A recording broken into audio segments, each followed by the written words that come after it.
Good evening, Maine. This is Chuck Ellis, and you are watching the Muddy Waters podcast. As you all know, I'm your host, and the Muddy Waters podcast exists to help the people of Maine better understand what's going on in the world of politics in our state, the muddy waters of American politics and Maine politics, so that you can be better equipped to have conversations with your friends and help people know what's really happening. Again, as I frequently say, the mainstream media is not doing the work that they need to be doing. When they do report on what's going on, they don't tell the whole story, and they don't adequately critique the other side. They're very critical of anything Republican, but they don't tend to critique the Democrat side because they're largely just a propaganda arm of the left, unfortunately. So that's why we're here. And since I'm not an expert in all fields, I try to bring people in as guests to talk about what's going on. Before we bring on our guest, I just remind people that we've started selling a little bit of merchandise. If you like the podcast and want to be able to have easy conversations about it, I got this shirt I'm wearing today, Muddy Waters Podcast shirt. These are available on the website. If you go to my X page, there's a link there. Check it out. If you have any questions, let me know. There's also fun little stickers you can put on your phone with the new logo. Just some things that you can do to kind of help the podcast, but more importantly, be able to have an easy, natural way to engage in the conversation. As people see it, they're like, "What's that?" And you can talk about what's going on and what's happening in the world of Maine politics. So please check it out. So today we are going to be talking about some fun things. Maybe some DOGE tariffs, Maine's scandalous budget, could we say, with a former Maine Policy Institute expert, we'll say, Nick Murray. How's it going, Nick? Hey, good, Chuck. Thanks for having me on. I can't really say I'm an expert, but I love learning about this stuff and love talking to you about it and following what's happening in Maine, because it's important that people know what's going on. And thankfully, it's had more national spotlight recently. So it's always good to see. Good to see you. Yeah, again. absolutely. Always good to have you on again. It's interesting. When I had you on before, obviously now you work for Yes Every Kid, which is focused on, basically parental choice, giving a marketplace. And we ended up spending half of our time talking about economics. So I was like, he really likes this stuff. Let's have him on just to talk about, what not that the education stuff is not a passion, but the stuff that you don't have to do every day that is kind of like more of a hobby passion, we'll call it. And get more into that. And I think, I've been wanting to get more into like what's going on, like economically, as much as I think the schools issues are really important for us to talk about. There's still a lot of, energy. Maine Parental Rights in Education put on an event this Wednesday in Augusta on Hold the Line for Title IX that was actually very highly attended. It looks like we're going to get some school board candidates potentially out of it in some areas in the state. So still a lot of energy, despite the fact that this has been going for like a month and a half. And, the more they censure Laurel Libby, the more the governor doesn't back down. The Democrats in the legislature don't back down. The more this continues to be an issue. But education, protecting women in sports these are not the only issues, and there are a lot of people for whom these aren't necessarily things that they care so much about. And I think one of the areas where voters in general tend to be very motivated are things that impact their wallet. And so I felt like it would be a good idea to kind of talk a little bit about that as well and engage that side of the conversation. So that's why you're.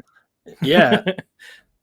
It's so great to be here, but it's funny how this issue of the sports, girls sports and students and schools and everything has kind of been the tip of the iceberg for the national spotlight in Maine. And I think it will lead into some other economic things, like we're going to talk about today, from this. There's so much spotlight from the administration on what's going on in Maine, thankfully. And so there may be some investigations deeper beyond that initial issue, but it may have been the, initial thorn that Governor Mills and the legislative Democrats kind of stepped on this year, but we'll see. Yeah, absolutely. Yeah, no, it's one of those things where I think a lot of us, we obviously would love to have the governor step down and like back down and realize that she's in the wrong, because that's better for our girls in the here and now. But for those of us who also really want the Republicans to win in 2026, it's like, keep fighting. I mean, keep fighting. This is this is an 80-20 issue. And while a lot of people in the middle aren't necessarily like, you get comments from time to time like, well, there's only like 3 transgender athletes in the state. Is this really that big of an issue? And you've got people in the middle that think that. The truth is they think that about both sides. They think that not just about the Republicans, but also about the Democrats. Like, how long They think both sides are blowing this up. Absolutely. But if they're going to side with either side, it's going to be ours on this issue, because most people recognize that we're in the right on this, the vast majority of people. Yeah, I think it's about principles. Yes. When you explain to people the principle of fairness, that's something that reverberates with everyone. I think that resonates.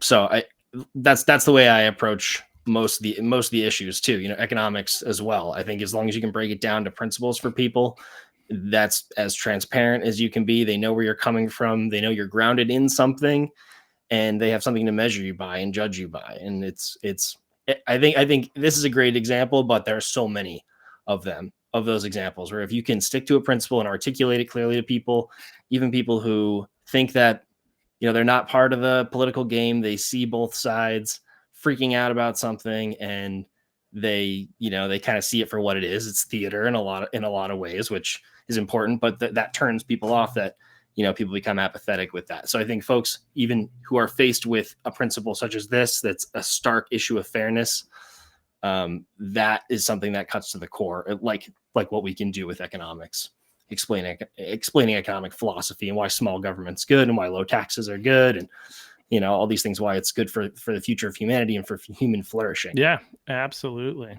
Yeah, no, I think you're right. I think the principles is what's really at play here. And especially, when we're looking at, the sports, it's about, giving people a fair shake. And this is why you have a lot of Democrats that are on our side. Even I don't know that like, a high school sophomore or junior, I guess they probably have political affiliations, but I think one of the girls who had her state championship stolen essentially wrote an op-ed for in the Portland Press Herald and effectively suggested that she didn't say that she was a Democrat or anything like that, but seemed to suggest that a lot of her leanings were more in that direction, but that her championship was stolen, and it was frustrating, as was for her the fallout that happened in our society as a result. And yeah, I mean it's interesting, and but it's all about like principles and doing what's right, and not hurting one person in order to help somebody else, kind of a situation, right? And that really relates to the economic conversation. Exactly. It's rights. It's about rights. And we all have equal rights, and your rights end where somebody else's begins. Right.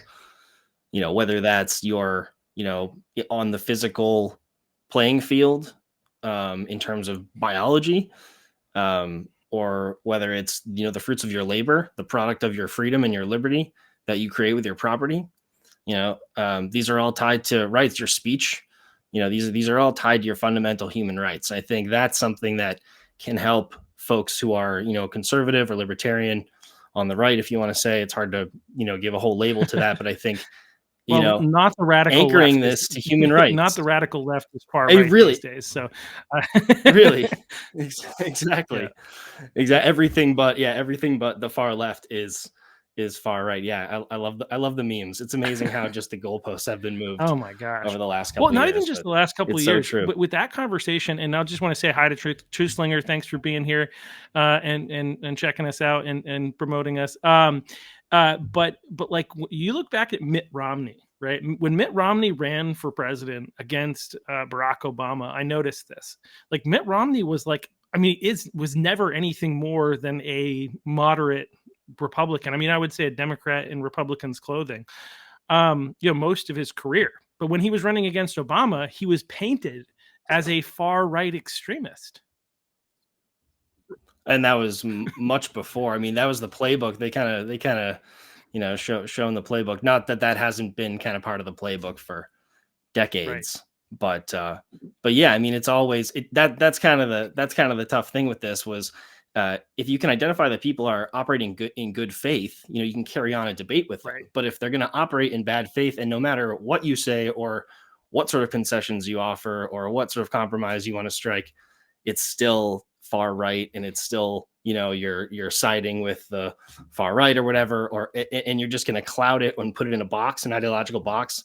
I think that's not a good strategy. It's not fuel for productive, productive coalition building and expanding your coalition in the future and getting political wins. It's sort of a strategy that requires you to eat your own, and you see the left do that a lot in history. And so this may be one of those situations. I think the folks who aren't learning from 2024, like many of those in the Democratic Party in Maine, from what I'm almost seeing, all of it, if not I all of keep it. really, I'm trying to find somebody who, like Jared Golden. I would love to find somebody Jared who would come Golden. on the podcast who's a Democrat. I get a lot of Republicans in the House and whatnot that'll come on, and even some in the Senate. But I'd love to see a Democrat who could come on and have a conversation. I'm not even going to be a jerk. Just ask them questions about where they stand on certain issues and see if there's any middle ground, any place where we can find some common ground. Chuck, you're gonna platform them? What do you Absolutely. mean? Absolutely. I'm all about having a good conversation. I'm not on the left. What you want to have free speech? What do you mean? You want to actually have a conversation and debate people on ideas? Absolutely. I think that's so absurd. It's such an absurd part of discourse today is going on someone's podcast or having somebody else on a podcast, there are millions or maybe a million or something out there.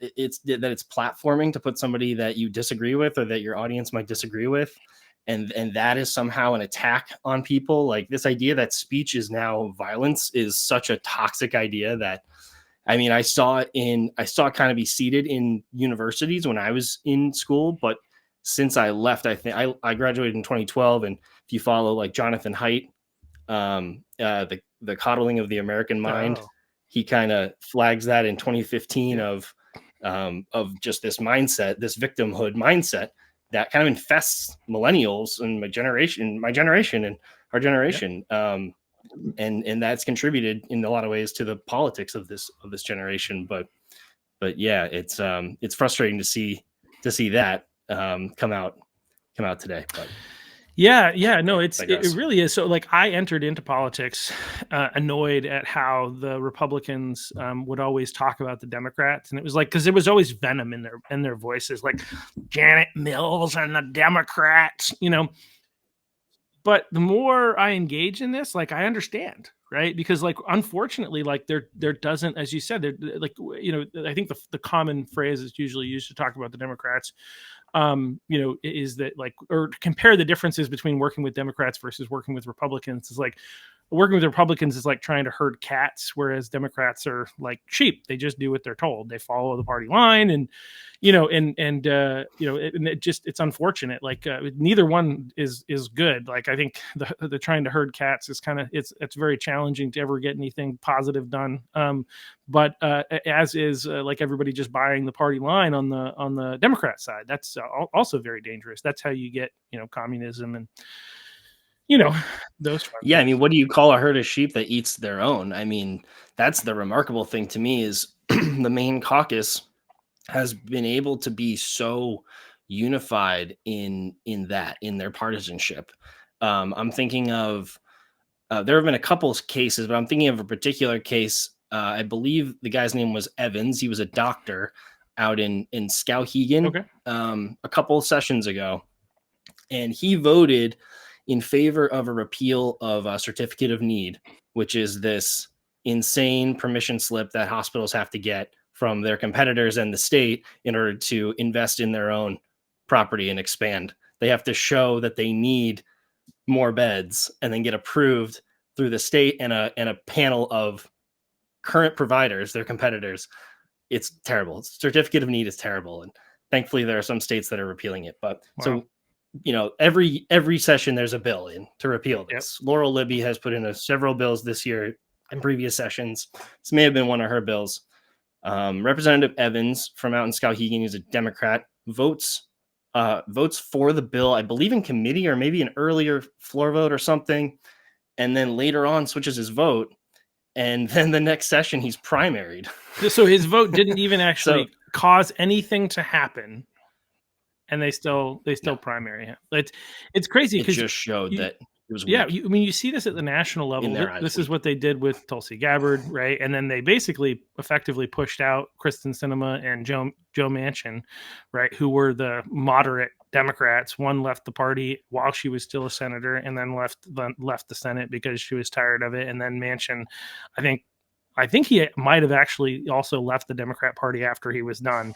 But he definitely quit politics, I think, as a result of all the crap he took from the party for not holding the party line. But to see it happen here in Maine is Yeah, I'm just crazy thinking, too. didn't Eric Adams, the mayor of New York, I just saw a thing that he officially left just the Democrat Party.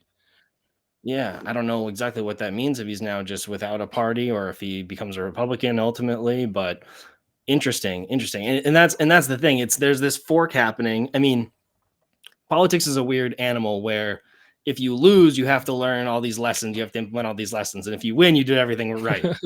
Right. And that's not necessarily the case every time. There's a lot of other factors that matter, whether you win or lose a race, Right. Any particular race, from president to dog catcher. But it's those who learn that lesson of 2024, of that loss. Obviously, the Republicans, I think, have lessons to learn too, but it's kind of clouded in victory. Yeah. Yeah. but those Democrats who are learning that lesson are seeing that the what the party has weaved is kind of untenable. Like, this coalition is untenable, and it's eating itself, particularly those more radical elements that are kind of challenging, like the foundations of their philosophy and science. I mean, this attack on Title IX, protecting sex in favor of people who are not female, and it's just a crazy thing how we're upside down on, Janet Mills, a feminist, by her own definition, trailblazing female politician, is now fighting against Title IX, like the original interpretation of Title IX, which is wild. So it's just, whether you learn this lesson or not is going to be this is the fork in history. And I think it's important that we have two competent, working, functioning political parties, because if we don't, the system is not working very well, and it's already not working well with only two parties. But I think our system, tends to go that way. But we need two functional parties. And if the Democrats don't learn this lesson, they're not going to be a functional party. Yeah, I mean, as we see that their approval rating continues to go down, but then we see, like, what's really interesting to me is, like, the Wisconsin Supreme Court race, right, where the conservative that was even backed by Elon Musk, right, which means he probably had enough funding, loses to a liberal, despite, like, a lot of these things that are going on, and how much the people don't like the Democrat Party. But I think what that's actually saying, and this is, I think, generally speaking, we don't give enough credit to, like, there are people who are just like, I'm a Democrat, I'm always going to vote Democrat, and there are people that are, I'm a Republican, I'm always going to vote Republican, and this is regardless of what their party affiliation officially is, right? But I think a lot of people in the middle, it's really mostly focused on the quality of the candidate. And I think I think in a lot of times when we're talking about politics, we don't talk enough about that. Sometimes it's like, well, we got to talk about the messaging. And it's like, well, the messaging is part of it for sure. But I think a lot of it has to do with the quality of the candidate. I don't know enough about the Supreme Court race to speak with any kind of authority on that. But, like, I do think that's a big part, a really big part of it. I think LePage, for instance, when he ran against Mills, I think messaging was part of the problem for him. Also, it wasn't a three-way race. He's used to those.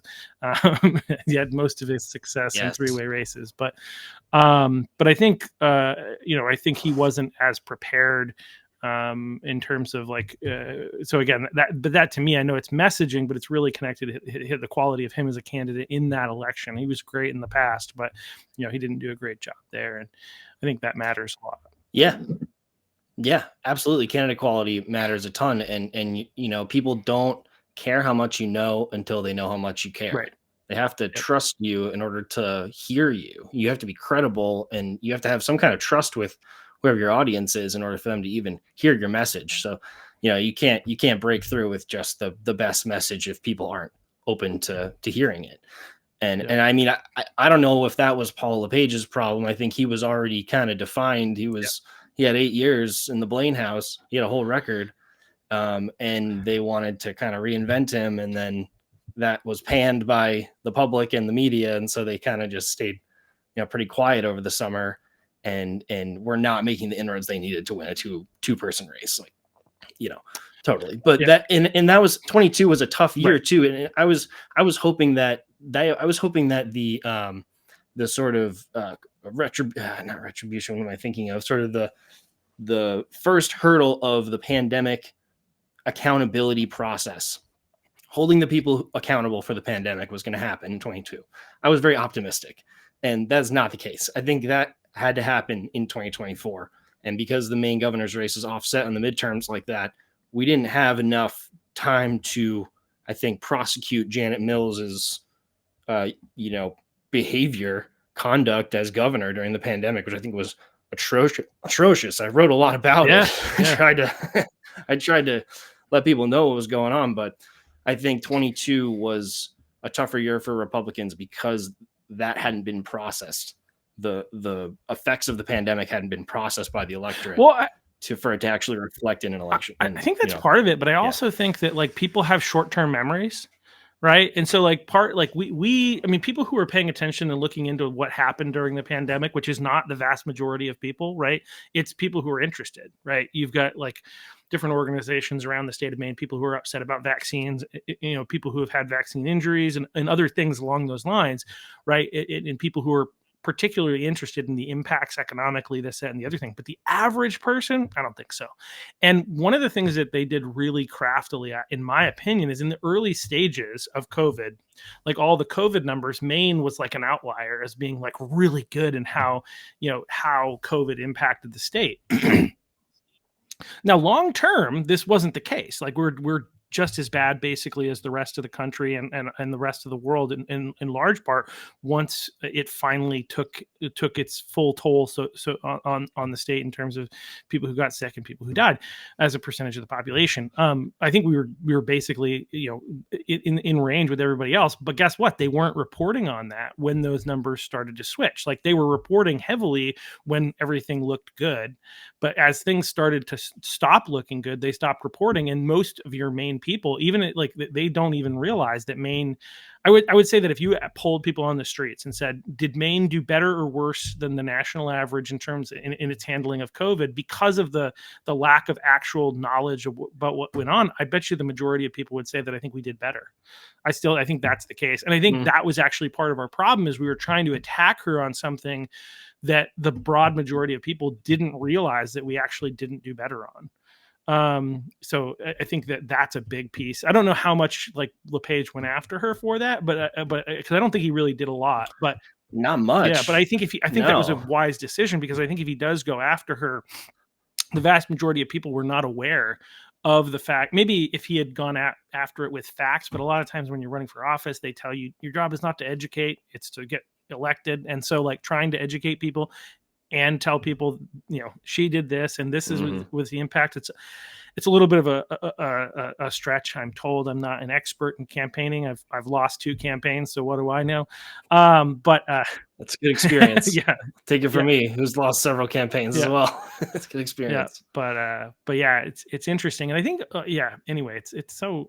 Maine is interesting. I still think a lot of people here in Maine think that Mills did a good job during that time, despite reality. So you had the fact that people really don't, I think, realize how bad of the decisions were made and how that negatively impacted our state. But also you had the Roe versus Wade thing, and you just had people like showing up and just going to vote blue all the way down to in response to that. So it's really interesting. But anyway, let's talk some fun stuff. The stock market is everybody's all afraid of what's going on in the stock market these days, largely due to so one of the things, again, so I was in banking for almost 15 years and that's right. Spent time in the stock market, advising people, not on individual stocks and bonds. So I did some playing with that myself, especially during 2020. And so this is like kind of what I would say is my field. I was telling somebody recently, I've been doing this podcast for a while, and I spent such a little amount of time talking about economics, but that's actually one of the areas where I probably have the most expertise, because I literally worked in banking and helped people with this stuff. But the interesting conversation of both tariffs, the stock market, the economy at large, all these different things together are I think fascinating jumping off points for a fun discussion we can have. But one thing that I'll say is, Trump is an interesting character. When he first started running for office, I get criticized for this, and I say it because it's true, not because I'm bragging. But I was not like an early adopter of Trump either in 2016 or in 2024. Some people would suggest I don't say that publicly, but I was with Elon. Will say that makes me sound a little better on Team DeSantis in the early days of leading up to 2024. Not because I don't think Trump has great policies, but like there is a lot of like TDS out there, and that's one of the things that I was factoring in. What I will say about DeSantis real quickly is that like he did really well in lowering the temperature. Like he won by like 2% in his first election for governor, and then he won by 17%. Now, part of that is migration, but part of that is also that people saw that his policies were working, even though it was a very purple state like when he came in. So my thought was, hey, maybe he could do a good job and lower the temperature, so to speak, here in the country where it's very volatile, Democrats versus Republicans. But either way, I wasn't an early adopter of Trump. I'll get to the question and I'll let you talk in just a second, Nick. No, same. No, I feel the same way. I was in the same Yeah, position. so I wasn't an early adopter of Trump in 2016. But one of the things that he said was something that I had been talking about for years. From my, I'm not like I didn't go to get a degree in economics, but I just pay attention to what's going on. And I remember when I was a kid being taught about NAFTA and hearing about how it was this like great thing that we were doing where we were eliminating tariffs. Right. But then I continued to pay attention. Initially, NAFTA was just North America Free Trade Agreement. So it was just Canada and Mexico. And then we expanded it. Free trade to the whole world. No tariffs on stuff coming into the U.S., which was touted as this thing that was going to be really amazing for America, which really is something that was really amazing for large American corporations, right? Who were able to ship stuff overseas, like ship production overseas where they could produce stuff really, really cheap and still sell it for almost the same price as they slowly siphoned America's wealth off to other countries and to themselves. But so you had Clinton comes in and does that. Then you have Bush follow him up with these tax breaks for the wealthy corporations, saying this is trickle down economics and it'll get down to the average person. And all reality is those major corporations that were already itching to move their operations overseas were like, oh, now we got money to build the factories. Okay, here we go. And then you have Obama who comes in after that. And, even if you don't look at anything else that he did, Obamacare made it so much more expensive to employ people, right? So it increased the cost. And so it made it, during that time, companies that I've worked for in the past who had historically kept all their jobs here started to ship jobs overseas because they had to do it in order to be able to compete with their competitors. And Trump in 2016, this is one of the first things that caught my eye about him because I didn't really know much about him outside of Home Alone and the fact that he The Apprentice, which I never watched. I just knew Yafayed, right? So I didn't really know much about Trump, Right. And so, but like he was the first politician that I heard was giving that same exact narrative that I just gave about Clinton, Bush, Obama, and I'm like, I like what he's saying here. And then he also told you what he was going to do and said, hold me accountable. And I was like, those are some good things. But anyway, we get into this question of tariffs in the economy. And like, I guess to finally actually ask a question, are people over, like, are there any fears in long term to our economy as a result of these tariffs? What's going on with the tariffs? And do we need to be afraid? I guess is the question. Oh man, I never want to say be afraid. I always want to. I try to be an optimist, So that's why I'm probably going to couch this answer pretty heavily. But I was in the same position as you. Didn't come in here as somebody who was all for Trump. I was very skeptical in 2016, and obviously saw the importance of it in 2024. And I voted for him for that, for a lot of things that they're doing with DOGE, and they're trying to cut government, which I think is really important. The federal government's too big.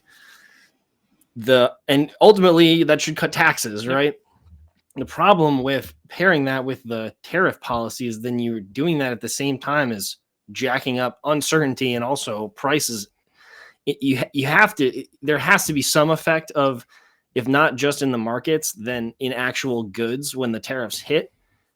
I like to think that, and I hear this from folks and I want to believe it, that this is like some art of the deal stuff, where, they're going to back down when they see that America is putting tariffs up. And I'm glad that we're seeing what the tariffs are today, because I didn't know the extent that, Canada had crazy tariffs and different countries until a couple years ago when Trump started to talk about it.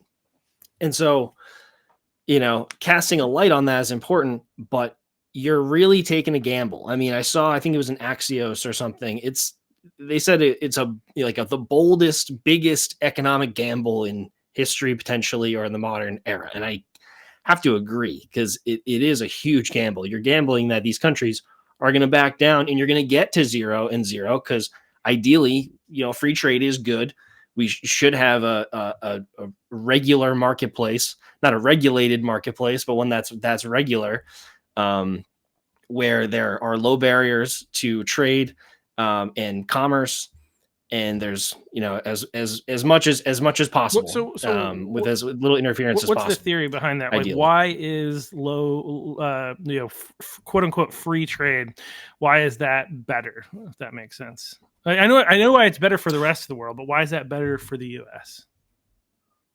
Well, it's so if you put a tariff on a good that comes into the United States because it's not made in the United States, because you want to ostensibly protect, American companies, potentially creating inefficiencies in the economy in general. So you're losing value. Ultimately, people are paying more for a product that they might not want to switch from, or they're going to a product that may be suboptimal, or because you're shielding these companies from competition. Mm-hmm. That's the whole point of a tariff and of protectionist, economic policies. You want to shield American companies from competition.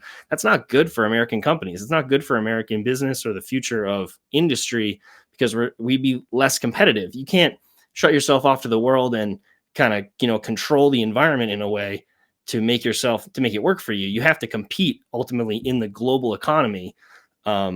And so, this stuff just doesn't happen in a vacuum. So I feel like, I feel like the Trump economic advisors generally understand that they don't want to put more costs on the economy, because that's all it is. It's another tax, another fee, on doing business, on doing commerce, which ultimately distorts natural forces in the market.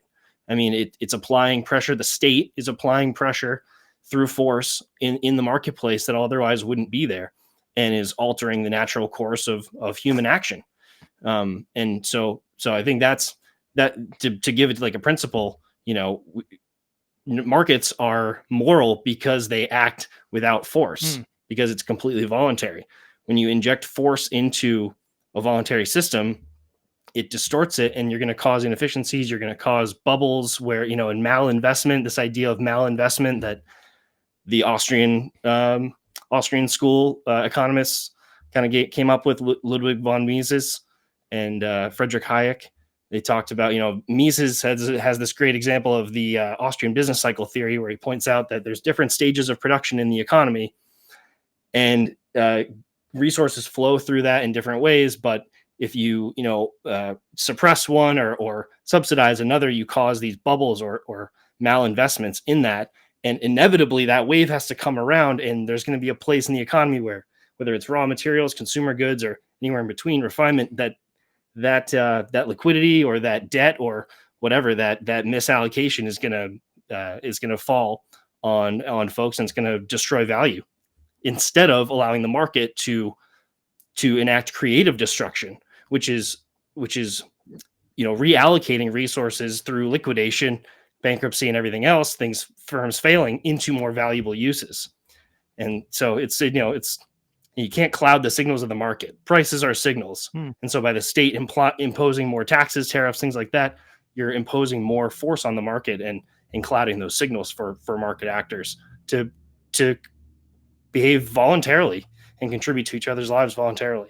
That's kind of the philosophical backing why Yeah, so tariffs it's are bad. interesting because, like, I also think that, like, so what do you think about, like, because my But they might be good as a negotiation tactic. They may be good in this situation.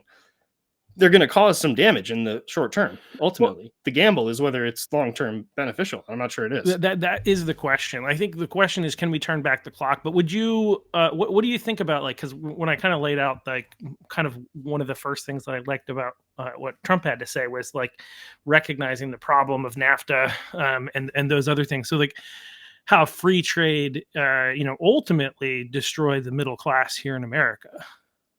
Like, is that not true?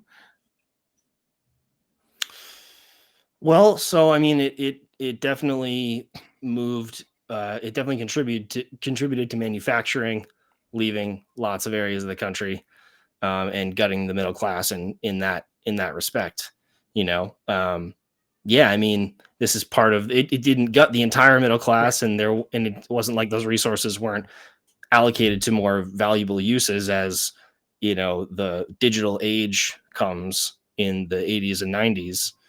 Um, so it's this term of creative destruction Yeah. where obviously people's lives, people losing a job and a family having to move, or a town, becoming dilapidated. These are all sad stories on a human level, but in economics, this is how the market works. Well, it's interesting because, like, I tend But to be somebody, like, I'm gonna have to think more about this because that's kind of how I operate. But, like, I've kind of operated under this, like, I think, well, a couple things that I'll say is, like, I think a lot of the jobs, when you get into technology and things like that, like, a lot of people are not necessarily going to be, it's like it's a higher bar to be able to work in those types of fields, right? There's a lot more academic training and stuff like that. And when you look at, like, a lot of these factories and a lot of the things that they were producing, um, you didn't need to be, a rocket scientist, so to speak. You could be somebody who didn't graduate high school, and you could get a good job that pays you, supports your family. You can buy a house, that type of thing. And that is, like, it seems like, unless we are able to find a way to bring manufacturing in scale, I think Trump's doing it to a degree. He did in his previous administration, and he's going to try to do it here in this administration. But unless we're able to, like, bring that back in scale to the U.S., it seems like that segment of the population, people who, not everybody is capable, in terms of their, academic prowess or intellectual capacity of kind of learning some of the things that you need to be able to do to compete in, like, a technological, the world the way that it currently exists. But when you have, like, manufacturing, you don't have to have that. It's a lower bar to be able to have a job that makes good money. And so, like, I see tariffs as, and I don't know what Trump's plan is. Again, he's the art of the deal and all the different things that are happening. I don't see that world coming back. I don't think you can unwind to the degree of bringing that much manufacturing back to the United States. And I also think that there are certain things that we shouldn't even, I don't even know that we should, really try to.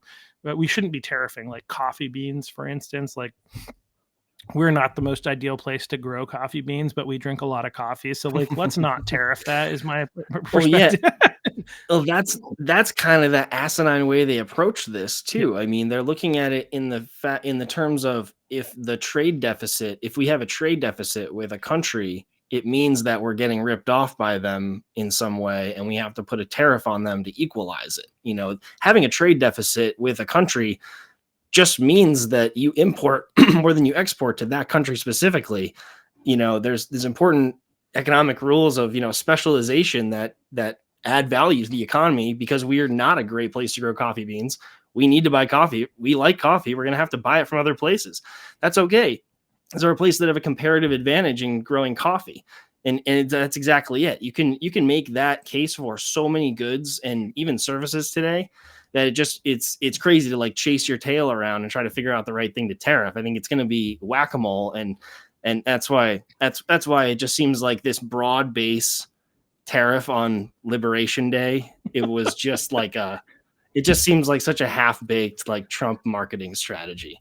And I like a lot of the things that Trump has done. And like I said, I wasn't like a Trump fan. I would say that I support the administration generally with what they're doing, but, like, it just seems wacky, and not thought through all the way. But I might be wrong. Maybe all these countries take their tariffs away, and then we can get to a open commercial landscape in global trade, and we can actually compete with the world and see who does things better. And I mean, there's the consumer part of the equation too. We have to demand good products too. If you're okay with buying crappy products, made from places that aren't treating their workers well or have poor environmental standards or labor practices or whatever, this is on us as consumers to choose to spend our dollars. That's how you participate in the market. That's the signal that you're sending to the marketplace. Yeah.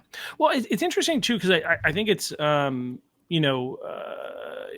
I think I definitely, at the very least, I would like to get to a place where our companies are not being tariffed at the level, that they are, but I think again, more thought is required on my part, because you present some interesting ideas and I want to explore them a little further, in the global, the idea in general of, more competition. That's kind of one of the things that you said that I'm really kind of like having a more free market, adding competition is good for consumers, right? Now there are, again, when you're dealing with the global issue, there are some potential concerns, I think, but historically been okay with tariffs. I think we should try to make as much as we can here in the States, and especially if we have like our own companies that are building stuff, and they're trying to compete against other countries, and especially if those countries are tariffing our goods going into them. Like the automotive industry is one of the examples, right? Like if you want to send, Ford and GM, if they want to try to sell in other countries, they're getting heavy tariffs, and yet we're not tariffing all the company, the auto manufacturers from their countries that are coming to the U.S. And so that's not okay. At the very least, we need to address that. And there are a lot of people that just absolutely love Trump and think that he could never do anything wrong. And they definitely, and maybe they'll be proven to be that Trump knows what he's doing, and they'll say things like he's playing 3D chess, right now. I hope so.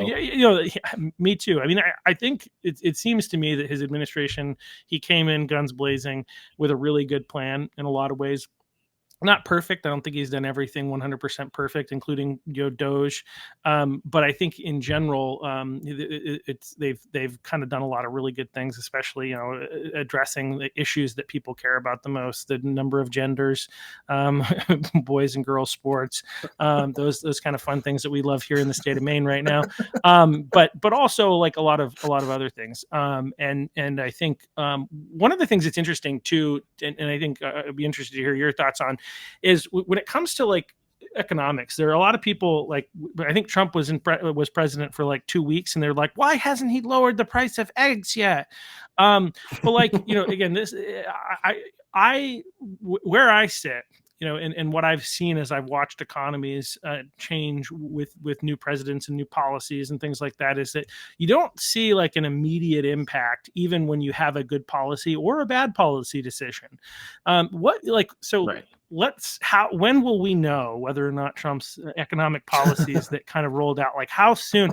I kind of like just arbitrarily threw out, well, it's going to be about 6 months before we even know how it's going to impact the economy. But like what kind of time frame are we looking at before we know, whether or not this is a good policy or a bad policy?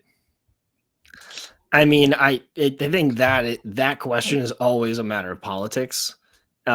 I think you can kind of do that 6-month lag, but it's also, do you start it at when he took office and 6 months from there? Do you start it when a certain regulation came down or a certain bill was passed? And I have a feeling that they may try to, claim Biden's economy is happening until some kind of legislation is passed or like a package or whatever. But I think it's going to be hard to argue. I mean, the tariffs are already hitting the market, or at least the fear of the tariffs already hitting the markets, it seems. And maybe some other things have contributed to that, just recent events. But I think 6 months in, by the summer, it's hard to say that, it's Trump. It's not Trump's economy, like the last half of the year. Yeah. But I think it's always a matter of politics. and they're going to try to, everybody's going to try to claim it's Trump's economy when it's not going well on the other side, and vice versa as politics Right, they're all goes. going to try and position it in a certain way. Well, I think about it because, like, so obviously, you having an economic mind and whatnot, you'll agree that the amount of money that was pumped into the economy in 2020, we knew inflation was coming. Right, like as soon as the CARES Right. When Act do we was see when that? was the CARES Act was passed in, like, I don't know, we'll say May or June of 2020. And when did inflation really when did they start to tick up? When did, I think when Pepsi started raising prices was in like fall of 2021, right? Right. Which is 15 Right. That 15 that's months what I'm. later. Yeah, I think that was kind of what I was thinking about for 2022 election as well. Is, are people really feeling the economic effects of the massive printing of Right. money? Because you can't. I mean, right? We were all saying you can't print what they printed, like 5 or 6 trillion. They spent it. I mean, they have to print it because we're in debt, so there's no money. Right. So you have to. It goes on the credit card. Therefore, the Fed has to print it in order to get it out. So you are literally increasing the monetary supply by trillions of dollars. And there's no way that inflation doesn't hit. And yeah, I think it did take a couple of years to get to that. And that's when we saw the like 20% inflation on certain things, certain food, um, meat, eggs, stuff like that, when it was really bad. So it takes a little while for this stuff to, I mean, especially legislation and policy, and then fiscal policy and monetary policy. I think monetary policy's probably got the longest lag time, like that, when they have to literally print the money to spend it to get it out there. But then just the inflation, I mean, it's literally the supply of money going up is the definition of inflation. And for that to eventually hit it. But stuff like the tariffs, because that's going to hit consumer goods immediately. Yeah. So, people are going to feel that. People are going to feel that soon, and I think that's why the markets are reflecting it like right away, because people are scared. They know, it's I coming. think there's that, and I also think, having watched the market for so long, there are so many people that are just taking advantage and trying to, create fear so that they can drive the price down. Partly, I think, to try and punish Trump and make it look like Trump is wrong. I think that the people who are in charge of like managing the most money, like, would love to do anything that they can to make him look bad. Similar to like what I was talking about earlier, where I think, people remember the early days of COVID in terms of Maine and how good Maine did at that point, or it was perceived that we did. I think similarly, they're trying to create the media is trying to create as much pain as possible at the beginning of Trump's administration, because once all of the, once all the pistons are firing, things are going to be going well, and they're just going to hope that people forget. People just remember like the early stage where things were bad. You have to imprint that in people's mind early on. You have to like really steer it in their minds. I mean, that's my theory, like, because I think because I can't imagine, again, Trump has been talking about these tariffs since he's like when it started running. He put tariffs in place in 2020, before 2020, like on China, right? And one of the things that's really fascinating to me is like most people forget about that. So when he talked about putting 10% tariffs on China, and then he put another 10% tariff on China, people are like, oh, there's 20%. It's like, no, there's 45%, because the 25 that he put on in this previous administration never went away. Biden kept. Right, Biden kept it, and so he just added on steel and well, and then the steel was. Right. I think Biden removed the steel one from Europe. I think he pulled that back, but he kept the one on China. On China, right? Yeah. So yeah, that's wild. It's wild. Yeah. Yeah. So I mean, I hope it plays out. I hope it pans out. I hope it works. I hope the art of the deal is let him cook. And that's the thing. Like, you can't say that he wasn't elected to do that. He's said it a lot of times. I didn't vote for him because of that, but a lot of people did. Yeah. And that's part of his, that's part of his vision. He's got the latitude to implement that vision, and I hope it works. But it's going to be economic. There's going to be economic pain from this, if not in the short term, then in the long term, depending on how long this goes. There, you see all the pages. There was so many countries. Yeah. It's like all have 10% tariffs on them. So I don't know. Maybe it starts a conversation with, our allies, especially if we're talking about Japan, South Korea, Europe.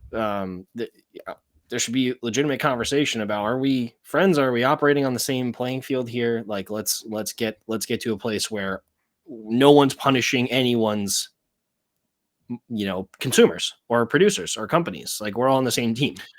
I hope it gets to that point, but I'm just worried that it's going to escalate. But here, So, and Trump is not the guy to back down. well, and how, like, here's the question though, like, how does it, I don't know how this could work. I mean, obviously, I think there are definitely ways that it could work out poorly for the United States, depending on what happens. But like, I feel like everybody needs us more than we need them. I mean, like, well, yeah, that's what he's betting on. And so, yeah. like, at some point, they've got to back down, and because I mean, we again, at this point, I think it would be hard to put the bottle back in, put it back, whatever, back in the bottle. But I don't think we can completely go back to producing everything here. But I do think that the genie back in the bottle is what I was thinking. But I think, like, there are going to be countries that are going to be willing to work with us. And so if you guys decide you don't want to do it, we'll find somebody who will, remove the tariffs, and we'll get more business from that. So so it's interesting. Yeah, I hope it works out. But you're clearly a skeptic. It's a huge risk. I'm definitely a skeptic, but yeah, you're right. I mean, we have leverage. That's what he's working off of, right? It's the leverage of the American economy, and maybe that's enough to cause this all to go away in a week. Yeah. I hope that's what happens. Well, and I was reading a report that said something about, like, the wineries. A lot of the wineries in France, basically, in anticipation, actually, of Trump even being elected, they substantially reduced production, and now they're just sitting on a whole bunch of wine. And this is before the tariffs even came into play. Wow. And so, wow.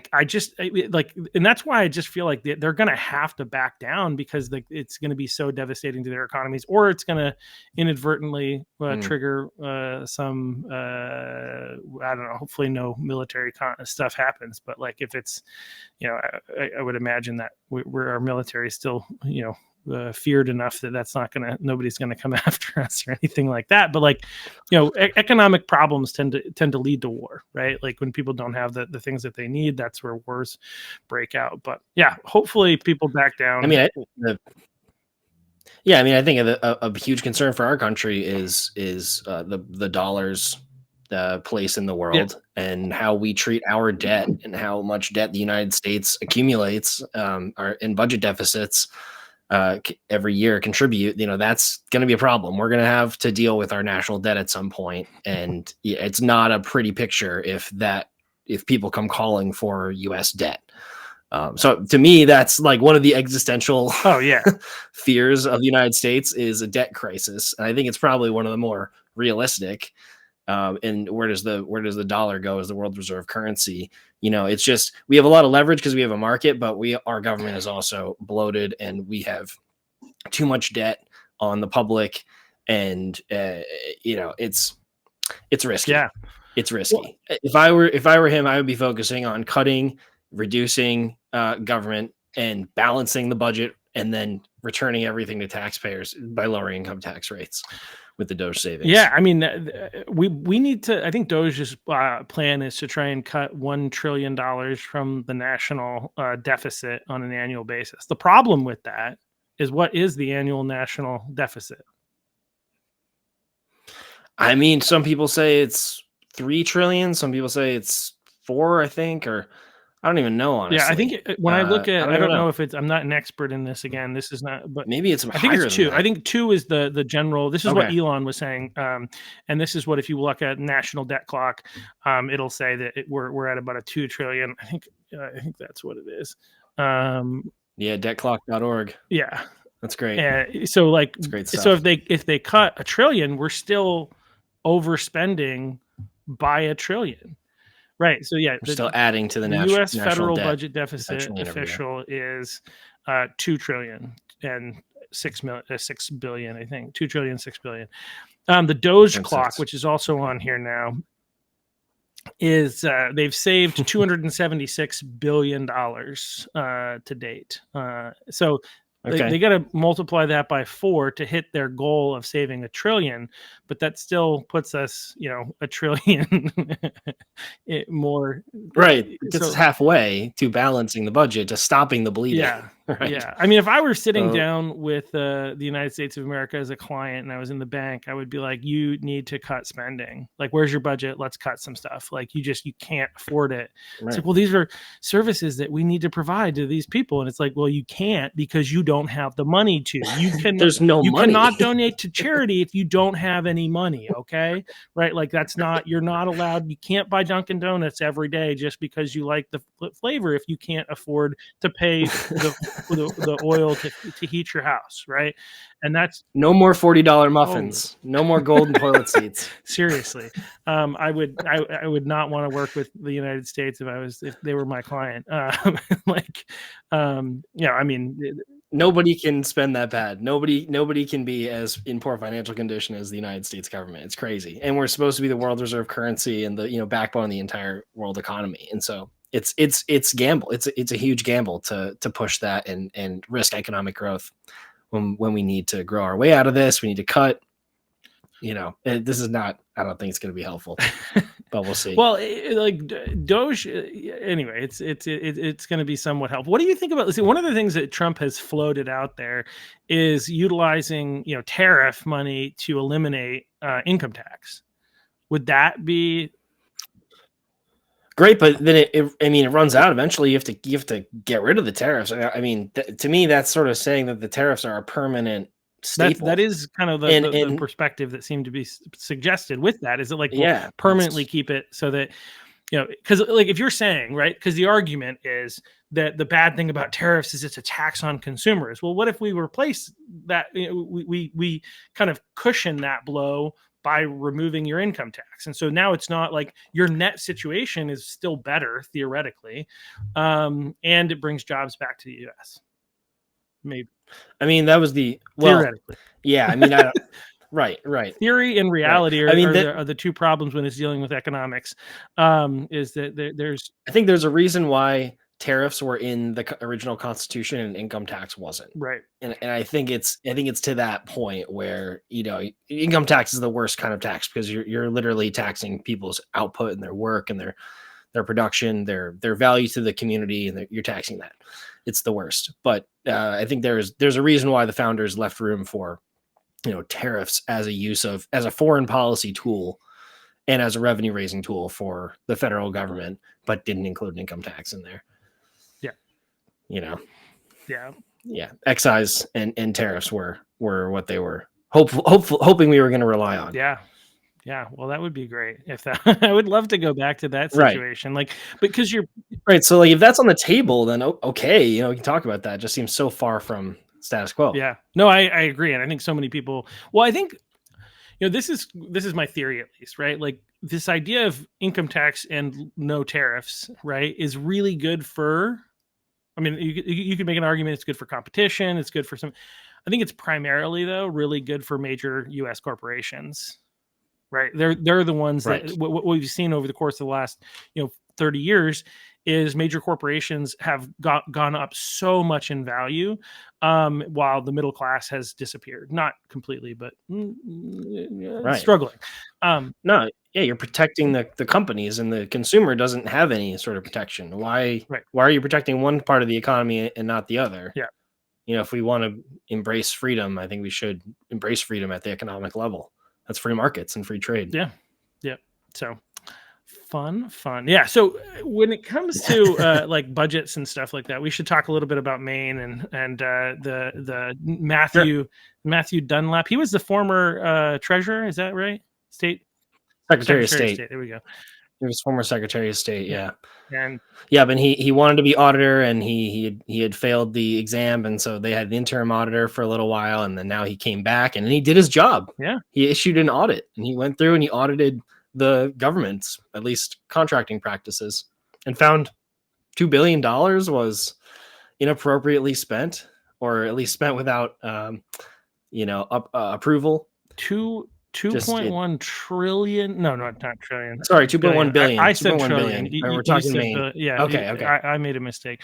Yeah, $2.1 billion. That's right. I think the Maine Wire article says that there's $2.1 billion financial mismanagement and corruption risk is how the article is titled. Yeah. I mean, it sounds like basically they were just allowing projects to go through and spends to go through without getting any cost analysis. Essentially, like, I want to spend money, I'm going to go email the vendor and just ask for the thing and just go spend the money with no bids, no even cost analysis, and no like approval higher up. That was kind of my distillation of what I read from their coverage there. It was just like disregard for the like standard practice. And the standard practice obviously is to protect the taxpayer, which is us, exactly. and ensure that we're getting obviously we need quality goods, but from the lowest bidder for who can do what we need them to do, right? And you're essentially saying that what he found is they were not opening up to competition. They just had their preferred vendors who are probably their friends. Maybe they're receiving kickbacks. Maybe family members are receiving kickbacks. Who knows? I think the Speaker of the House is. It'd be great to know. The Speaker of the House, the former Speaker of the House's sister or something like that, had a business that was profiting off of the state in the previous administration. I think over at the Maine Wire, Ed Tomich jumped in and asked one of those questions at some sort of a meeting, and everybody was like, "We're not supposed to respond. We're not supposed to respond." But that's good. Yeah. But there were some things. So obviously there's problems when we don't have those appropriate practices in place. And they're just spending money like it's going out of style. I remember when I first met you, you came to Cumberland County Republican Committee meeting and talked about the increase in spending. And at that point, I think it was an increase up to like $9 billion. This is in 2022. I think that was when maybe they just crested 10 for the first time, or Mill's budget proposal had just crested 10 or something, and that was a big deal. And how they've just added $1 billion pretty much every year of the Mills administration. I mean, I remember when we were discussing that, which was a few years ago, a couple budget cycles ago, I was looking at spending, and just in real terms, adjusted for inflation, the state had spent 20% more in 5 years or something, in 10 years. It was some ridiculous, like absurd time span.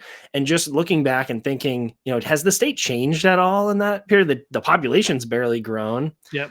The economy has been wrecked by shutdowns, and multiple generations have been affected by the lockdown policies and spending and everything else. And just, what do you get? We're driving the roads and constantly wondering, like, what are we getting for 20% more? And it's just another $1 billion of Mainers' earnings. I mean, this is what we spend every day. We spend every day working to provide for our families. And the state, I mean, we have the third or fourth highest tax burden in the country per income. We're up there with California, New York, and Hawaii. It's like, which one of these is not like the other?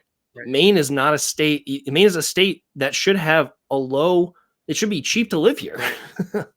Frankly, it should be cheap to live here, and it's not, especially with the infrastructure that the state has provided.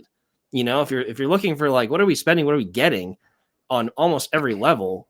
Infrastructure, roads, whatever, schools, we're not getting what we're paying for. And that's why I was hoping at some point there's got to be a reckoning for that. I'm hoping 2026 is that, as long as we have a governor candidate, who prosecutes that case, because people feel it. Mainers feel it. And I feel like they want to check out, because it's hard to, it's hard to see and it's hard to think about, but that's, it doesn't change unless you get up and you actually vote.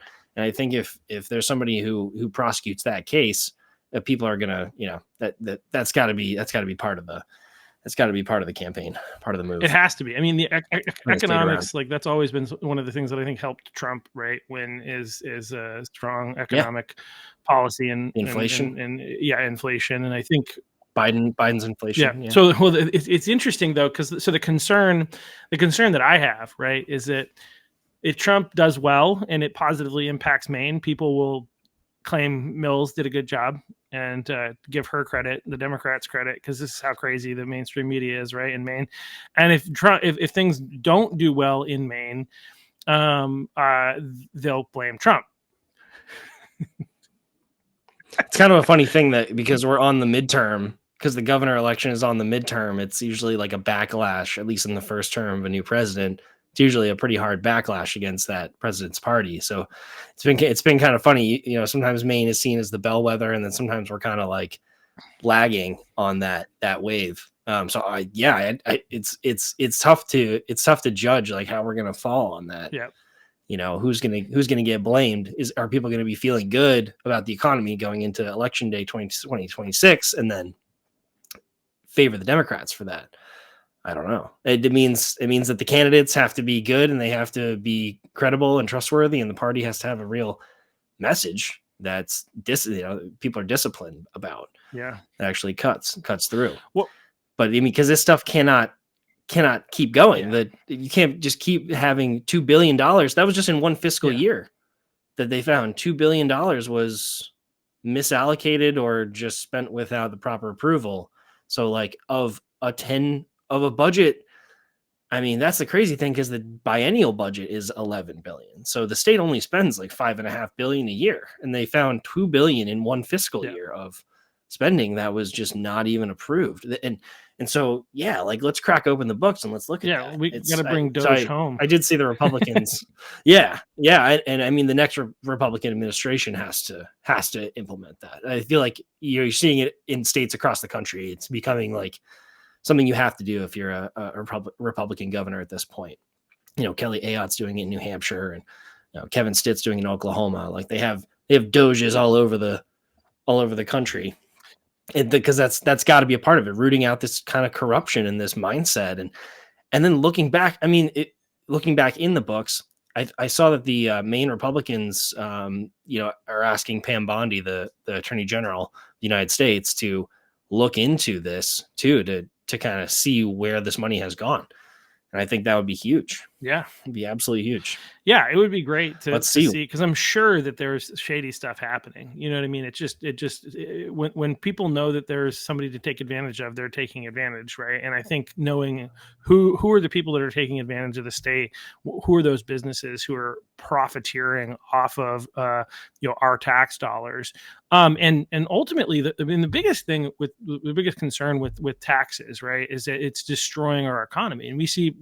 It's been a little while since we had all those reports of a ton of restaurants in the Portland area that were shut down, and then a number of other businesses that have been closing as a result of all these poor policies by the Democrats. And at the same time, the Democrats seem to blame Republicans and capitalism for any economic problem, not any of their policies. Obviously, they're not in the businesses aren't closing because of paid family medical leave, even though they absolutely are, and they're saying they are. No. It's because they're greedy corporations. It's like, well, or minimum wage. They're talking about capacity restrictions. There's a minimum wage bill isn't there? That's going to be heard. I don't know if you've heard about this, but like there's one coming up. I was talking. No. I don't know who I was talking to. I was talking to somebody. They were talking about a minimum wage bill that would like increase the minimum wage to somewhere around $23 an hour in the Portland area, and like $20 an hour outside of Portland. Like I think there were like 3 different tiers within the state, but like that. I mean, we for people who don't know how to read, like in California, they enacted a $20 minimum wage for fast food workers and lost 10,000 jobs overnight. So, like, if you think you're helping people, you're not helping people, right? Like this, and that's the problem with these policies is there are impacts. Like, if we could increase everybody's income to a certain degree, and you could have everything that you ever wanted, and it didn't negatively impact the economy or your company. We would do that, right? The reason that we don't advocate for these types of policies and that businesses don't pay these types of pay is because they can't afford to. They're trying to survive. This idea that these small business owners are like radically wealthy off of the backs of the working class. Like they are the working class. Like some of them do okay eventually. Usually they work really hard for their whole life. And what they do is they sell their business and they have a retirement, right? Like some of them, sure, there are some shady people out there that don't treat their employees well and make a lot of money off of them, but that's not the vast majority of your small businesses in the state of Maine. So while we're talking economics, though, here's a question about regulation, because it seems like one of the problems in Maine that harms the economy is this overregulation. First, I guess, would you agree with that assessment? Oh yeah, absolutely. Absolutely. And like what's interesting is, so who is the primary enforcer, people pushing for this overregulation that we have in Maine? I think it's in some level it's inertia, but it's I mean it's politics, it's political inertia, but it's also like bureaucratic inertia where you kind of got to spend your budget every year, or else you can't rationalize your existence. So it just this escalating is just kind of how government works. Is you have to there's no real incentive to cut your costs and do your work at a lower cost. You need to show that you need all the money every year, and so they figure out a way to show they need all the money every year. But I mean, there's a great project from the Mercatus Center where they analyze the regulations for each state and they look at each agency that has the most. And I mean, as you can imagine, it's like HHS and environmental protection and those big industries that those cover. But those come from it comes from this latitude that lawmakers give to the regulators. Hmm. If you allow regulators to go and write law essentially that they can enforce on people, you're building the regulatory code, you're imposing more burdens on people, but you don't have a check by the people's branch.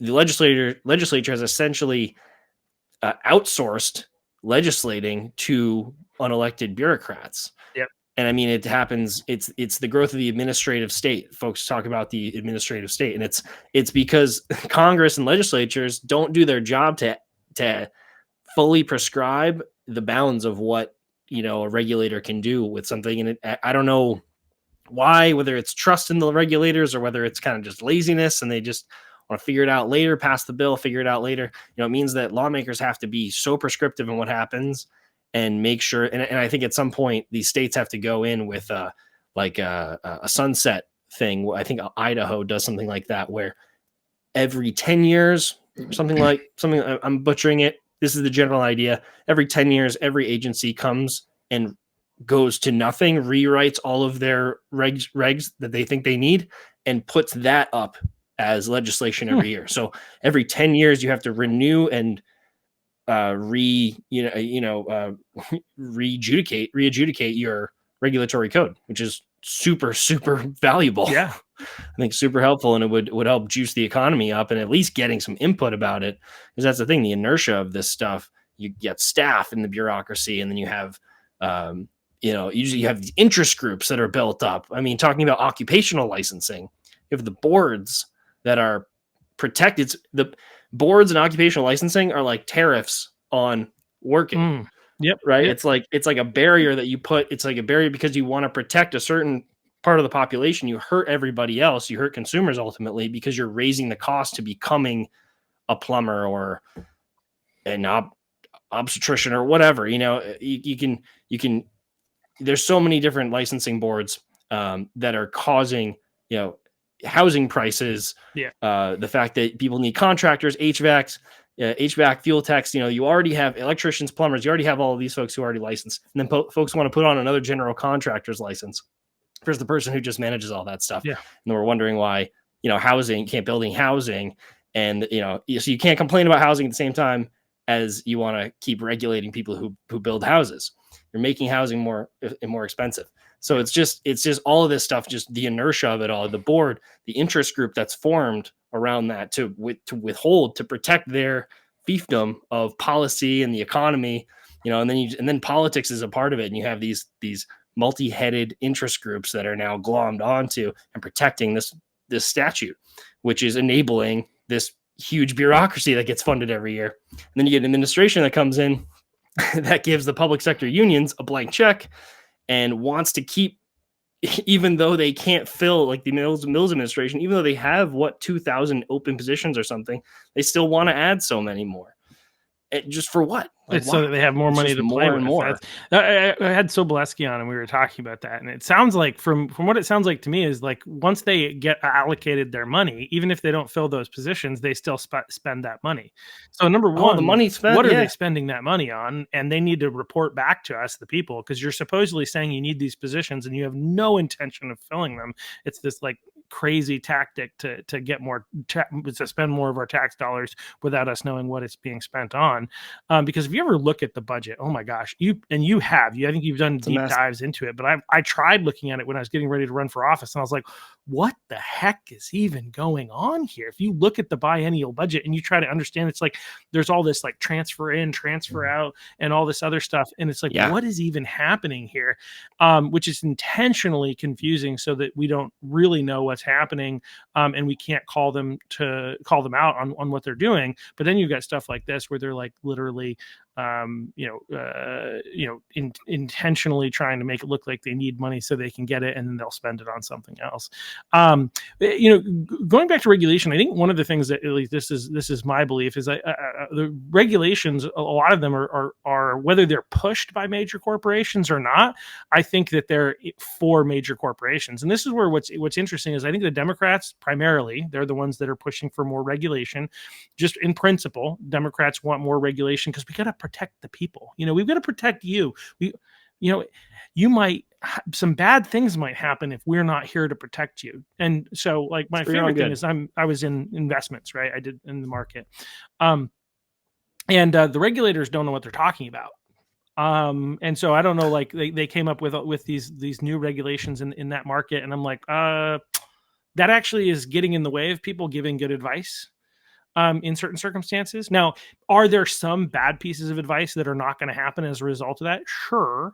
But ultimately, it's getting in the way of some people being able to give good advice because they're like, well, if I prescribe this, then I won't have to deal with a regulatory agency, even though this over here actually may be a better option for this client. I'm going to have to answer more questions and do more paperwork, and there's a potential that down the road somebody might come and ask questions. And even though it's right, will the courts and the people agree with that? And so these regulators, these people who are, it sounds like a story I've heard in medicine. I mean, it's just in every field, right? Like, and this is the problem Yeah. with the administrative state, or even these regulators, the people in office that don't even know what they're talking about, creating policies that are actually harming the economy and making it more difficult, but specifically making it more difficult for smaller businesses. Big businesses, when you add in regulation, big business is like, good. Now we're more competitive. Exactly. The small businesses are going to end up going out of business. We're going to get a larger market share, and because we're a bigger business, we have a more of an ability to handle the challenges that this regulation is going to create, and so it's going to give us a corner in the market. It's going to help us. And so, yep, you just raise that hurdle for everybody, and they can step clear over it. Yeah, it's like when you raise income taxes, thinking you're going to soak the rich, and those are the people who can move and avoid the income tax. Yeah. It's the same principle. Yeah. These are the people who can withstand the extra costs in the economy. So they're fine with it in some cases. Yeah. And to your point, some corporations will lobby for it to protect themselves. Yeah, no, absolutely. Yeah. Well, and the government, incentivizes that and permits that with it.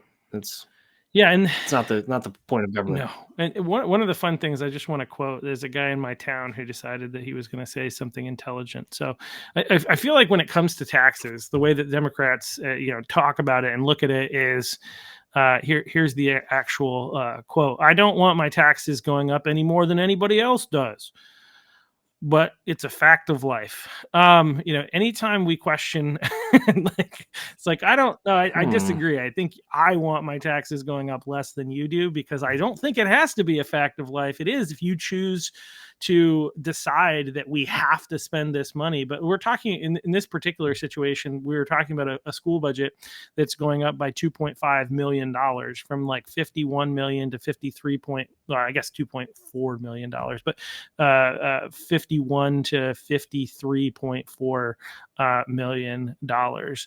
And where everybody else is like struggling because we're all dealing, I mean, obviously they're dealing with the cost of inflation as well, and there are certain like regulatory requirements requirements related to special ed and language learning and this, that, and the other thing.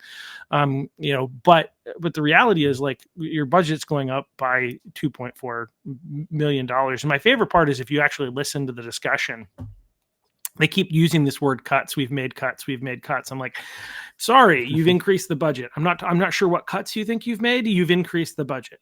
You just haven't increased it as much as you wanted to. So those are not cuts, by the way. Those we had this like unicorns and rainbows budget, and we cut that down to being $2.4 million more than last year's budget. So, in reality, we're spending more money. Right, exactly. Don't call it a cut. I mean, that's the culture of government budgeting. I mean, that is the culture of government budgeting. You expect the increase, and a cut from the increase is, it's toxic. It's toxic, and it leads to this situation where people are just kind of expected to go up. Yeah, well, and what you hear, which it does not have to go that way. Unfortunately, like, the town that I live in is primarily Democrat, and even though they get upset about the budget, and last year we voted down the school budget, which actually, what's interesting is it's having an impact, right? Well, the legislator in my town, the one that I ran against, is proposing a bill to make it so that we no longer have to vote on that at the town level. She's trying to rescind that law and take away this. Like, it's funny because they complain that, like, this is the only recourse that the taxpayers have in the state, in Westbrook and most towns, to be able to say something about the money that the city is spending, and they want to remove that. Right. And so first of all, they complain. They're like, oh, we're just in this position because the taxpayers take it out on us, the school, and it's really the city's fault. Oh. And then they're like, but we want to take even that away from the people. We want to take that right. And their response is, well, you can vote in a different school board member in November, if that's what you really want to do. And I'm like, all right, well, that's what I do. But I really do want to do that. But it's okay. But unfortunately, not enough people show up and care. So if you're listening, this is important, to vote for school board and city council. Right. And what's interesting is one of the things that tends to motivate Democrats a lot is, or people who tend to vote Democrat, is like the issue of pro-choice. By the way, when it comes to school board and city council, that doesn't matter. So just vote for somebody who's fiscally conservative and actually wants people to learn in school, just as a note to those of you at home. But it's so interesting that they vote party line if they know that the person is a Democrat or a Republican, despite the fact that it's like city council, like what most of the issues that motivate. Usually they're nonpartisan too. Those local municipal rates. They are technically. But, if people know, like I think Cape Elizabeth, for instance, had a bunch of Republicans or conservatives that were on their city council. And so the Dems were like, well, we're just going to make sure everybody knows that they're who they are. And so they ran a campaign and ran at least two of them off the city council, unfortunately.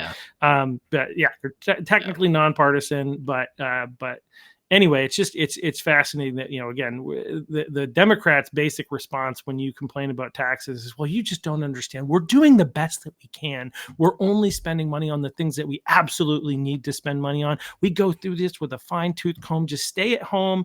Don't worry about it. We'll take care of everything, and we'll make sure you're protected. Yeah, with zero accountability. Cool. Yeah. Great. Now I have to vote for a new school board member to hold you accountable, to hold the school accountable to maybe change in however many years. Yeah. It's just crazy. It's just crazy that is the definition of accountability in the education system today, and like municipal government too, at the same rate. I mean, 70-80% of property taxes are spent in schools in most of these towns. And like, that's where the money is spent. That's where the cost drivers are. You have to get involved at that level. But, you have to challenge them when they are trying to actually take away one of the few layers of accountability that are there. Yeah. Yeah. So we're hoping that doesn't pass. But, we've got Democrats control the House, the Senate, and the governorship. So they might repeal that law. And when there's $2 billion. Yeah. When there's $2 billion in misallocated or spent funds without approval in a $5.5 billion budget, and they go and just pass it over in the middle of the night with majority votes at the bottom, at the end of the line, bottom of the hour, clearly don't care. They don't care about how this affects people's lives. They don't care about the fact that they're running the state into financial ruin. Yeah, it's about power. Yeah. It's about power, and I mean, it shows in the way that they primary folks who step outside of the lines too, and yeah, I mean, they clearly don't care about the impacts to the people in the state because they think they have power forever. Yeah. Well, that's the thing that I It's just I look at this and I'm like, do you think that, like, Democrats, do you think you actually are always going to be in power? I mean, you're behaving as though there's no risk. We're going to win no matter what. you got to think Yeah. that. Why would you act that Yeah. way? I mean, especially with You're worried about, yeah, what they're doing right now, and the transgender athletes and in sports, like, and just like they're just not backing down. They're just, even though we're gonna lose money, like it's right, happening. We're losing federal funding. right. And That's not in the budget. They right, didn't account for that happening in the budget. They didn't even fund main care for the second year, so they got to pass this next bit with more taxes to fund that. yeah, It's just I mean, people have to know about this. It's just yeah, that's why folks should run for school board. Folks who are watching your podcast should run for school board and city council yeah, and state rep and make this stuff yeah. known. Unfortunately, There's a lot of information out there. unfortunately, these are thankless jobs. Running for school board, city council. I'm fortunate that that there are people who are willing to do that, and who knows, I may run for one of those things in the near future, because we need people there, and if that means I got to go, then that's what needs to happen. But we need people to do that, because these are the positions where you have.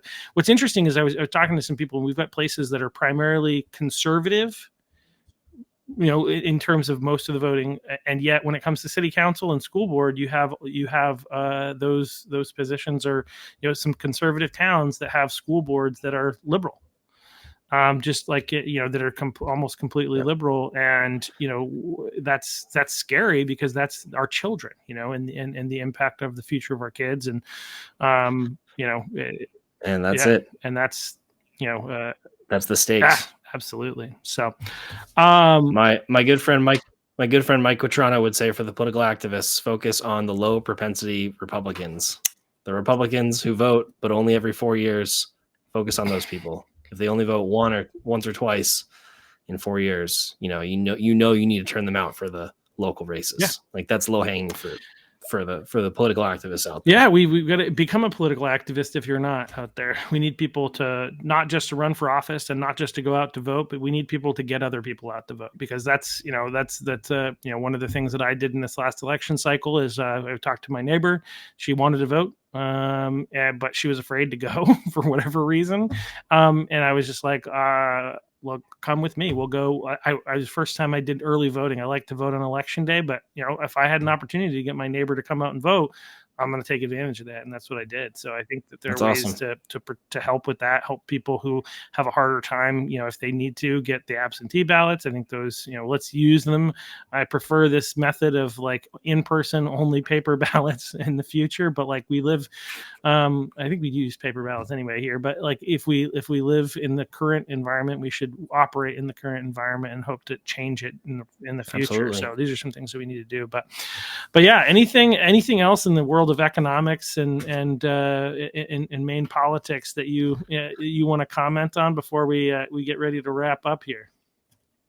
Oh man, no, this has been fun. I think just sticking to principles, articulating the principles, and tying it back to human rights. I think that's the key. Whether it's free speech or free markets, regulations, taxes, it's all linked into our human rights, and we all share that equally. So I think anchoring that principle is will help us climb out of this hole. Yeah. Politically, hopefully. Yeah, I mean, you got one side of the aisle that says you should be able to keep as much as possible of what you make, and so there are things that the government needs to spend money on, right? So that, again, if we were able to get to a place of no income tax, that would be better. But you've got the other side that says, well, you're able-bodied and somebody else isn't, so we need to take money from you to give it to somebody else. Well, who decides whether or not they're able-bodied? I mean, I worked in the bank just for fun, and I saw people who were able-bodied and we're just really good at manipulating the system to be able to make it look like they had something that they didn't have so that they could get paid not to work. That's a problem. Yeah. You open it up for, government opens up corruption potentially. Yeah. So, opens up grift. Yeah. And that's the so many ways. Very few people are upset with SSDI, for instance, for people who actually need it. Right? People who have physical disabilities. And, I have friends who, I was talking to one of them recently. He might actually listen to the podcast, or he used to, he tried for years, but he's got something that makes it difficult for him to be able to get jobs. And, you know, after many years of not wanting to give in, he finally did, because like nobody would hire him for any legitimate job. And, you know, he has like, a physical ailment that makes it a little bit more challenging for him. And I'm like, I have no problem with you collecting. Right. I do have a problem with a lot of the people that I've had come into the bank when I used to work there, who were, I mean, they were talking about how they tried to get on the system, and you got other people who talk about how they make sure they do this and that so that they can maintain all of their benefits. I don't want to make too much money. I don't want to, you know, all these things that they do in order to make it look like either they're not making money or they're not making that much money so that they can get benefits. And anyway, it's a problem, and you want to tell me that like I need to give money to help these people, and I'm like, let me choose to give money to people who I think need my help. That would be more appropriate. It's called charity, and the United States has been the biggest charitable force in the world. Yep. You know, that's freedom creates prosperity and human flourishing, and that comes through economic value, and it comes in products and services, but it comes through charity as well. I mean, this is part of the beauty of capitalism, that it can provide that extra time for us to pursue things that we're passionate about, but not necessarily tied to economics through charity. Yeah, and that's where the government should not be the number one arm of charity in our society. That's right. That's a bad sign. Scary, frightening. I mean, one of the things we talked about, and then we'll wrap up, but I just think it's a number that needs to be said again, is that there's somewhere around, we're either at 425 or maybe approaching 450,000 people on main care, compared to 180,000 people on, you know, New Hampshire's version. And we're about the same population. Well, that's where we were. Yeah, it's about the same population. That 180,000 was where we were, what, 5 years ago. Yeah. I mean, that's a crazy. I didn't hear that number. That's wild. That's there's that's a problem. Yeah. It's not sustainable. It's insane, and it's just evidence of the fact that we're mismanaging main dollars, main taxpayer dollars. So, well, anyway, thanks for coming on, Nick. Great conversation. We'll have to do it again sometime in the relatively near future. We'll have to, especially once we see what's going on with these tariffs and whether it's the art of the deal or maybe other positive things start popping up, or who knows, or negative. Who knows what's going to happen? I'm more of an optimist on this. I either think it's going to be good in and of itself and maybe eliminate taxes, or that people will back down. Probably some sort of a combination of both is what I'm suspecting. But it'd be interesting to see what happens. Cool. And thanks for coming on. And for everybody at home, I think on Monday, that's today, Thursday. Yeah, next actually on Sunday night, I think I'm going to do a podcast with Unquirer. Is going to come on, and we're going to talk about, I'm not really sure yet. I think it's going to be maybe some crazy stuff. Not anything like too conspiratorial or anything like that, but a lot of fun conversation, I think, that we'll have. So check us out on Sunday night, and we'll see you later. But again, check out our merch. We've got some fun stuff if you want to represent the podcast and have a good talking point to get people to know more about what's going on in Maine politics. So we'll see you back in the near future, and have a great night.